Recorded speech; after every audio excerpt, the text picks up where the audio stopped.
On vit présentement une crise sans précédent dans notre système de justice criminelle, la crise des délais déraisonnables.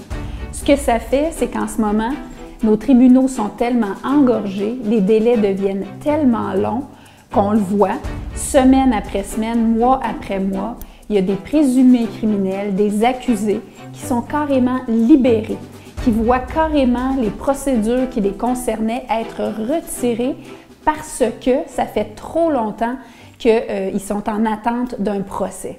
Des dizaines de Hells Angels libérés. Luigi Coretti, la semaine dernière, libéré.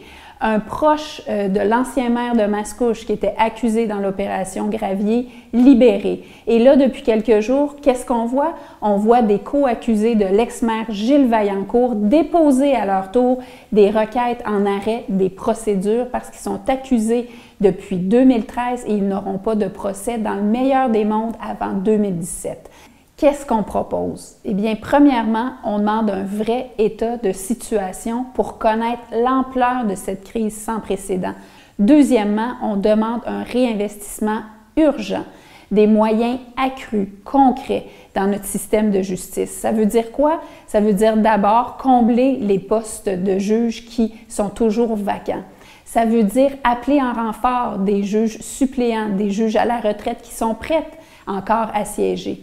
Ça veut dire quoi aussi? Ça veut dire engager des procureurs de la couronne supplémentaires, des greffiers supplémentaires qui pourront soutenir notre système judiciaire.